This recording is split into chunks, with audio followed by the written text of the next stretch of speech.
एक ऐसा सन्यासी जो अपने वैराग्य, ज्ञान, विवेक, ध्यान, साधना की सुगंध से प्राणी मात्र को आत्मानंद की अनुभूति करा रहा है।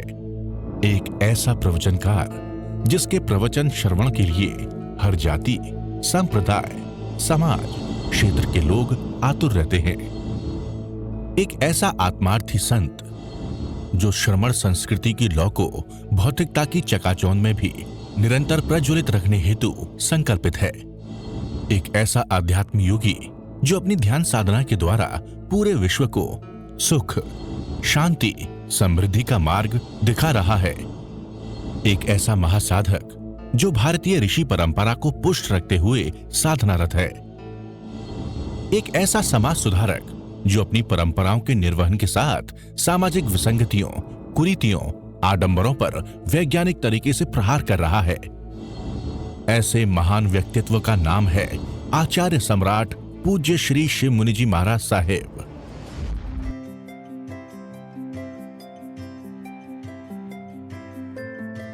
सिख धर्म ने देश को आज़ाद कराने में बहुत मदद की।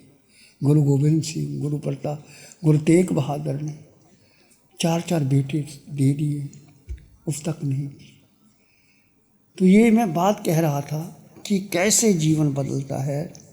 धन आता है, धन का सदुपयोग किया जाए तो व्यक्ति बहुत आगे बढ़ जाता है। युवावस्था, यदि युवावस्था पर कंट्रोल ना किया, आप अपने बेटे को धन दे दो, सब कुछ दे दो, यदि आपने धर्म के संस्कार नहीं दिए तो समझो कुछ भी नहीं दिया। धर्म के संस्कार देना जरूरी है। शुरू में बेटे को धर्म के संस्कार दो, सिखाओ, पास में बिठाओ। समकत का पाठ है, अरिहंतो महदेवो जाव जीवं सुसाहुनो गुरुनो जिन पनत्तं तत्तं ये समत्तं महदेव। मेरे देव, मेरे परमात्मा अरिहंत जिन्होंने सब कुछ प्राप्त कर लिया, जिनकी एक काया है और कर्म है चार, आज इस कर्म के कारण वो ठहरे यहाँ सिद्ध गति में चले जाएंगे। तीनों लोगों को एक साथ जानते और देखते और समसरण लगता है, लोगों को उपदेश देते। आप जो ध्यान शिविर करते हैं, यह परमात्मा सिमंदर स्वामी भगवान की वाणी आती है और आप सुनते हैं यूट्यूब, किस तरह से आपके मन को शांत किया जाता है और मन, बुद्धि, इंद्रियों के पार आपको बताया जाता है। तो ऐसा है जीवन के अंदर। यदि धन मिल गया, धन का सदुपयोग नहीं किया तो धन के 2 तरीके हैं, या तो उपभोग कर लो या दान कर लो। तीसरा तो फिर धन या तो राज्य ले जाता है, या नशा पता करके लोग ले जाते हैं, चोर चुरा ले जाते हैं, संतान उड़ा लेती है। आप कुछ नहीं कर सकते बुढ़ापे के अंदर। युवावस्था भी सदा नहीं रहती। लक्ष्मी चंचला, युवा चंचला, आई चले। इसलिए भगवान महावीर की वाणी कहती है, जब तक बुढ़ापा नहीं आता, जब तक इंद्रियां शिथिल नहीं होती, जब तक आदि व्याधि नहीं आती, ताव धम्मं समायारे, तब धर्म का आचरण कर लेना चाहिए। तो स्वच्छंदता और स्वच्छंदता का अर्थ इंद्रियों का गुलाम, वासनाओं का गुलाम हो जाना है, तो व्यक्ति आगे नहीं बढ़ सकता। इसके लिए इन तीनों को निग्रह करने के लिए क्या करना चाहिए? 2 चक्षु, ज्ञान और विवेक। ज्ञान क्या है और विवेक क्या है? एक ज्ञान और एक विवेक, 2 चक्षु हैं, दोनों साथ साथ चलती है। एक आंख से काम नहीं, दोनों आंखों से काम लेना पड़ता। तो ज्ञान क्या है और विवेक क्या है? आपने अपनी अपनी जीवन तक अभी क्या समझा है ज्ञान और विवेक? शास्त्रों ने कहा कि व्यक्ति को ज्ञान हो जाता है परंतु विवेक नहीं होता। ज्ञान क्या है? आप सबको पता है, क्रोध करना जहर है।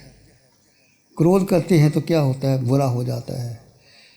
जब कोई कारण बनता है तो क्रोध अचानक आ जाता है। बोलो, आता है कि नहीं आता? आपको ज्ञान है कि चोरी नहीं करनी चाहिए, फिर भी आदमी चोरी कर लेता है। आपको क्या झूठ नहीं बोलना चाहिए, ज्ञान तो आपको हो गया। क्रोध नहीं करना, झूठ नहीं बोलना, चोरी नहीं करना, सारे आप जानते हैं, ज्ञान जान लिया। परंतु विवेक है हित अहित का ज्ञान, क्या ग्रहण करना चाहिए और क्या छोड़ना चाहिए। विवेक उसका परिणाम आपको पता है कि क्रोध आएगा तो परिणाम बुरा ही बुरा है। चलो माना क्षणिक क्रोध आ गया, उस समय यदि आपने विवेक लगा दिया, नहीं, एक व्यक्ति आया, उसने आपको गाली दे दी, मान ली गाली दे दी, थप्पड़ लगा दिया, और आपने भी गाली दे दी, आपने पत्थर बढ़ा लिया, तो क्या होगा? झगड़ा हो जाएगा, कुछ नहीं हो सकता। और आपको पता है कि वो व्यक्ति ने गाली दी है, चलो वो कैसे भी दिया, उस समय आपको भी पता है, उसको भी पता है, वो उसको भूल गया। दूसरे ने, आपने उसको सोचा, विवेक लगाया, नहीं, मेरा क्या करना चाहिए? शांत रहना चाहिए।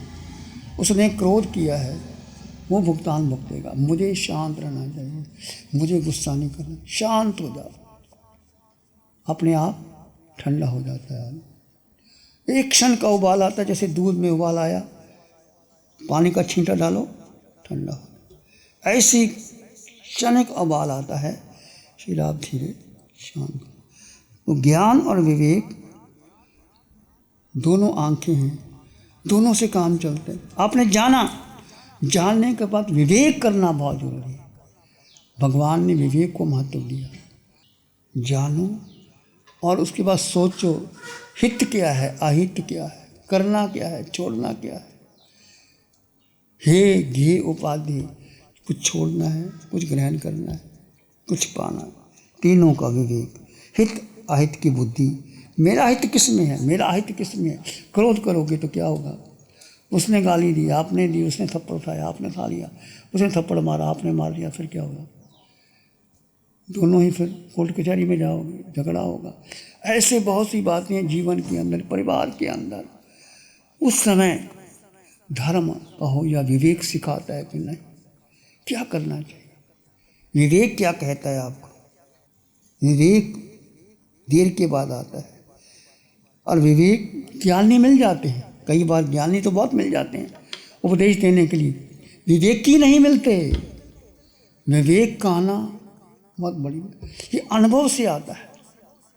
इसलिए हम कहते हैं परिवार के अंदर जो बुजुर्ग लोग हैं, जो आपके दादा है, दादी है, जिसकी उम्र 80 वर्ष के बाद होगी, वो घर के लिए, आपके लिए मार्गदर्शक होते हैं। उनका मार्गदर्शक लेना चाहिए, उनके पास बैठना चाहिए।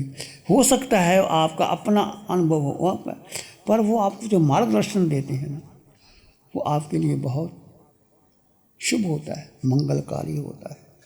तो विवेक जीवन में आ जाता है।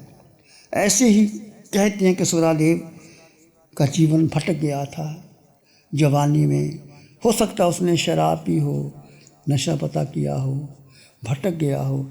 शास्त्र में उल्लेख नहीं आता, पर नाम ही है सूरादेव।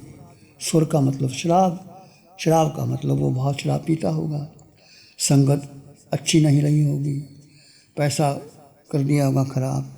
उसके पास भी 18 करोड़ की संपत्ति, 18 करोड़, 6 करोड़ तो उसने फिक्स्ड डिपॉजिट रखा हुआ है। 6 करोड़ व्यापार चलता है, 6 करोड़ परिवार के लिए, समाज के लिए और कहीं उपयोग के लिए रखा। 18 करोड़ की संपत्ति ऐसी उनके पास थी। ऐसा उसका जीवन था, और वो भी पावर कितना था। दीपक, दर्पण और शास्त्र, तीनों के लिए भी नेतृत्व चाहिए। दीपक है, पर आप देखो ही ना दीपक में, दीपक पड़ा है, आपने आंखें बंद कर ली तो दीपक को कोई काम नहीं करता। दर्पण है, दर्पण में आपकी शक्ल दिखाई देती है, पर आप आंखें बंद ही कर लो, दर्पण क्या करेगा। शास्त्र आपके पास है, आप पढ़ो ही ना, आप खोजो ही ना, आप वाणी सुनो ही ना, तो कुछ नहीं कर सकता। दीपक चलाकर कुछ नहीं कर सकता, परंतु दीपक आप जलाते हो तो दिया चारों ओर से प्रकाशित करता है। दर्पण आपके सामने है, आप आंखें खोलते हो, दर्पण बता देता है आपका चेहरा ऐसा है, ऐसा है, तो इसको ठीक कर सकते। शास्त्र सुनाने वाला है तो आपको वो बता सकते हैं। ऐसे भाव, अर्थ और ध्वनि, 3 बातें। ध्वनि का संबंध कानों से, जैसे आप बैठे हैं कोई आवाज़ आपकी आती है, कानों में आती है। अर्थ का संबंध बुद्धि से है और भाव का संबंध मन से होता है। ध्वनि, अर्थ और भाव तीनों ही आपके कान से, आपकी बुद्धि से और उसकी आवाज़ के साथ आप ना चलें, भाव के साथ चलें। आवाज़ का संबंध केवल कान से है, भाव का संबंध आपकी बुद्धि से है, आपके निर्णय से होता है। तो सूरादेव का जीवन का मोड़ आया, उसमें अपने समस्त दायित्व भगवान की वाणी सुनी। भगवान की वाणी सुनने के बाद उसने सोचा कि अब मेरे जीवन का अंत आने वाला है, मुझे यहाँ नहीं रहना। देखो, व्यक्ति कई बार दुर्व्यसनों में पड़ जाता है, बड़ी बात नहीं, पर कैसे कोई भगवान का या कोई देव का या कोई सतगुरु का या शास्त्र के द्वारा वाणी सुनता है, सब त्याग देता है, छोड़ देता है। अब मुझे लक्ष्मी नहीं चाहिए, बेटा नहीं चाहिए, पत्नी नहीं चाहिए, कुछ नहीं चाहिए। औषधशाला में जाता है, वो साधु नहीं बनता, वो श्रावक बनता है। दो कैटेगरी थे। हम नहीं कहते कि आप साधु बन जाओ, पर श्रावक बन जाओ, अच्छे श्रावक बन जाओ। एक अच्छा श्रावक बनना बहुत सुधार देता है, बहुत आगे का निर्माण कर लेता है। और श्रावक अम्मा पीरों की भूमिका निभाता है। यदि साधु के आचरण में कोई सुधार नहीं होता, एक अच्छा श्रावक बीच में मीडिएटर बन करके दोनों को मार्ग दे देता है। और ऐसी साधुओं की दुर्दशा हो जाती है कई बार। अच्छा श्रावक जीवन में आ जाए तो उसका जीवन सुधर जाता है। आचार्य भगवान आत्माराम जी महाराज साहब, कैसे उनका जीवन था। बचपन में माँ चली गई, दादी चली गई, दादा चला गया, छोटी सी उम्र, कोई लेने वाला नहीं। एक श्रावक ने देखा बच्चा कोई नहीं, उंगली पकड़ करके लुधियाना ले आया। लुधियाना लाने के बाद वो आचार्य मोतीराम जी ने देखा, उन्होंने उनका हाथ देखा, उनके लक्ष्य देखा, तो बच्चा तो बहुत होनहार है, छोटा बच्चा 10-12 साल की उम्र। बिठाया पास में, उसको समझाया। पढ़ाने के बाद उसको रुचि नहीं थी, तो उनको कहा गुरु ने कि अच्छा करो, तो मुझे पढ़ के सुनाओ, मुझे पढ़ के सुनाओ। अब पढ़ते पढ़ते रुचि जाग गई, शास्त्र में इंटरेस्ट आ गया। और ऐसे महान संत प्राकृत संस्कृत सूत्रों का जो संवाद किया, जो उन्होंने जो ऐसे आचार्य भगवान आत्माराम जी, पहले आचार्य जिनके पास ऐसी शक्तियाँ थी, लब्धियाँ थी, बहुत कुछ था। कैसा बचपन एक श्रावक लेके आ गया और कैसे जीवन बना दिया। तो बहुत कुछ भूमिका होती है श्रावक, इसकी चर्चा कल करेंगे। आप भी अपने जीवन को देखिए कि मेरे जीवन में अब क्या करना है। 20 साल, 30 साल, 40 साल, उसके बाद सब ले जाना है। जीव जब तक है, जब तक ये आयुष कर्म है, आयुष कर्म टूटा, जीव निकल के चला जाता है। फिर सब खड़े रहते हैं, जीव दिखाई नहीं देता, क्योंकि निराकार है। और जैसा कारमन शरीर लेके जाता है, वो गति बन जाती है आगे जन्म लेना। तो लक्ष्य जीवन का बनाओ। क्या जीवन का लक्ष्य बनाओगे आप? एक ही लक्ष्य बनाओ, सिद्धा सिद्धि मंदिर, निर्वाण दिखाई दे, वान की समाप्ति हो जाए, मुझे सिद्ध गति में जाना है। मैं जीवात्मा हूँ, मैं जीवात्मा हूँ, मैं जीवात्मा हूँ, मैं जीवात्मा हूँ। मेरा घर सिद्धालय है, मेरा घर सिद्धालय है, मेरा घर सिद्धालय है, मेरा घर सिद्धालय है, मेरा घर सिद्धालय है। मेरा घर सिद्धालय है। मैं निश्चित सिद्धालय जाऊँगा, मैं निश्चित सिद्धालय जाऊँगा, मैं निश्चित सिद्धालय जाऊँगा। मैं निश्चित सिद्धालय जाऊँगा। इतना संकल्प कर लो। मैं जीवात्मा, एक जीवात्मा, बाकी सब कुछ नहीं। जितना संसार, जो पुद्गल का संसार, शिव मुनि का शरीर जी पुद्गल का है। शिव मुनि के जो परिवार हैं, संघ है, शिष्य है, श्रावक है, पुद्गल। जो तुम्हारे पास है, माता पिता, बहन भाई, संपत्ति, धन संपत्ति, वो पुद्गल की है, तुम्हारी नहीं। सब जाने वाली है। जो जाना तुम्हारा है ही नहीं, और हमने क्या किया, उसको पकड़ के रखा। और जो जीव तुम्हारा अपना, उसको छोड़ दिया, उल्टा कर दिया। जीव, मात्र जीव, वो कहाँ है? तुम्हारे भीतर 24 घंटे तुम्हारे पास है, और जहाँ शरीर छूट जाएगा जीव अगली योनि धारण कर लेगा, फिर अगला कर लेगा, फिर अगला, ऐसे अनंत काल बीत गए। बस एक ही जीवन का लक्ष्य बनाओ, कहीं रहो मैं जीवात्मा हूँ, 8 गुणों से युक्त, मैं पूरे ब्रह्मांड में अकेला, एकत्व की भावना, कोई संगी साथी मेरा नहीं, सब छोड़ के चले जाएंगे और मुझे सीधा ले जाना है। मैं निश्चित सीधा ले, संकल्प करोगे निश्चित पूरा होगा आपको। यहाँ नहीं होगा, महाविदेह में होगा। संकल्प करो कि महाविदेह में जा कर के ऐसी माँ मिले जो भगवान के समशरण में ले जाए, और भगवान की वाणी सुनो। वहाँ तो केवल ज्ञानी है, अवधि ज्ञानी है, मन प्रयोग ज्ञानी है, पल पल पे दिशा देने वाले हैं। भरत क्षेत्र में कोई नहीं है, सब मिथ्यात्वी लोग हैं, बड़े हुए लोग, डिगाने वाले, किसी के पास वो ज्ञान भी नहीं, और है तो लोग चलते नहीं उसके ऊपर। बस ये जो जीवन, इसमें आपको जो साधना मिली है, मात्र जीव, वो तुम्हारे पास 24, और करना कुछ भी नहीं। जीव ने क्या करना? खाना नहीं, पीना नहीं, कुछ नहीं करना। जीव ने अन्न का दाना ग्रहण नहीं किया, पानी की बूंद नहीं पी। जीव के माता पिता नहीं, बहन नहीं, भाई नहीं, गुरु नहीं, शिष्य नहीं। जीव अकेला, अकेला ही जाएगा। वो तुम्हारे भीतर है, और जैसा को देह मिलती है चला जाता है। ये जीव कैद है इस देह में, इसको मुक्त करना है। मुक्त करने के लिए साधना, और साधना जरूरी नहीं कि तुम आंखें बंद करके बैठे, खुली आंखों से करो, व्यापार करो, कहीं जाओ, अपने को मत भूलो। मैं जीवात्मा, मेरा घर सिद्धालय, मुझे सिद्धालय जाना है। ठीक है, बाकी चर्चा कल करेंगे।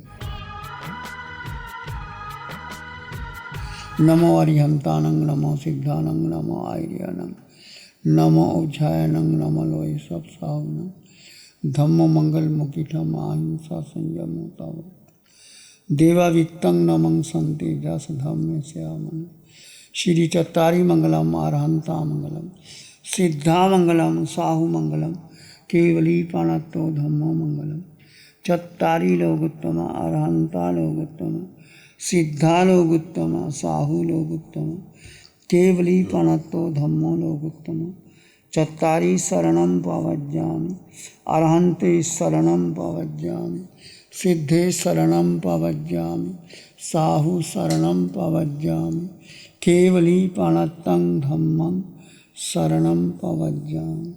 चारे शरण दुख और न शरण कोई, जो भव्य प्राणी